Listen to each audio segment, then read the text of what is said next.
سی pack کے خلاف گلگت میں ایران کا مکروہ کھیل۔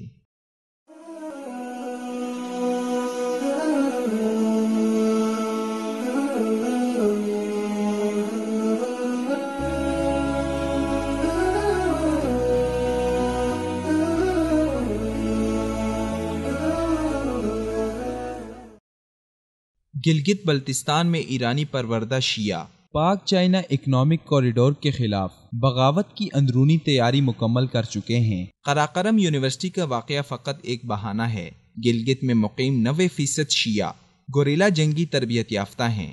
بھارت سی پیک کے خلاف گلگت میں براہ راست مداخلت نہیں کر سکا، اس لیے ایران کے ذریعے گلگت کے اہل تشیع کو استعمال کر کے اس منصوبے کو ناکام بنانے کے لیے ایڑی چوٹی کا زور لگا رہا ہے۔ بغاوت کی تیاریوں میں مصروف شیعوں کی قیادت کرنے والے راحت الحسینی کی ایران سے قربتیں کسی سے ڈھکی چھپی نہیں ہیں۔ گلگت میں ایرانی مفاد کی سرد جنگ کا آغاز کرنے والوں کی پشت پناہی ایرانی سفارت خانہ اور خانہ فرہنگ ایران کر رہے ہیں، جبکہ امین شہیدی، ناصر عباس اور حامد موسی سمیت ہر ایرانی وظیفہ خور اس میں اپنا کردار ادا کر رہا ہے۔ بلوچستان میں بھارت اور ایران کے گٹھ جوڑ سے حالات خراب کیے جا رہے ہیں، جبکہ گلگت میں شیعت کا کارڈ کھیل کر ایران سی پیک کو ناکام بنانے کی پوری کوشش کرے گا۔ ایران پاک چائنا اقتصادی راہداری منصوبے کے خلاف بھارت کے ٹرانزٹ ٹریڈ منصوبے میں شامل ہوا، جس میں افغانستان بھی شامل تھا، مگر بھارت کی یہ خواہش مکمل ناکام ہوئی۔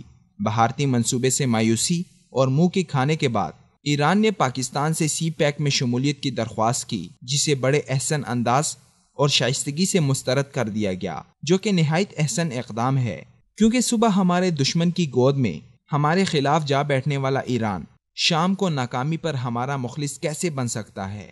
گلگت بلتستان فرقہ وارانہ لحاظ سے نہایت نازک اور تلخ ماضی کا حامل علاقہ ہے۔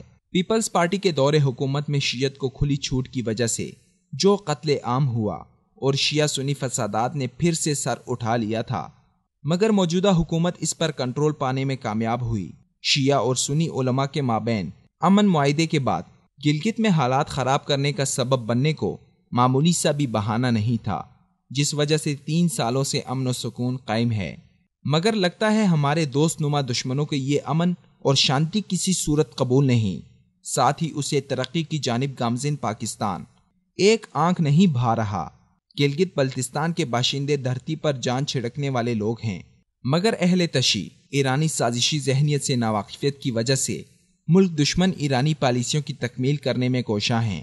حکومت وقت، سیکیورٹی ادارے اور مقتدر حلقے اگر گلگت کی صورتحال کو سنجیدہ نہ لیں تو یہ ایک مہلک اور طویل فرقہ وارانہ جنگ کا آغاز ہو سکتا ہے، جس کا اصل مقصد سی پیک کے دروازے پر ہی فساد پھیلانا ہے، مگر اسے فرقہ وارانہ لباس پہنانے کے لیے ایران مکمل تیاری کر چکا ہے۔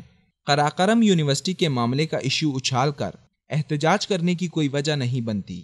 محرم میں شیعوں کو اپنی مذہبی رسومات کی ادائیگی کی مکمل چھوٹ ملی، مگر تعلیمی ادارے قراقرم یونیورسٹی میں شیعہ طلباء کی جانب سے بزور طاقت فرقہ وارانہ پروگرام کروانے پر حکومت نے ایکشن لیا، جو کہ ایک بہتر قدم تھا، مگر اسے بہانہ بنا کر گلگت پر ترقی کے رستے بند کرنے کی کوششیں جاری ہیں۔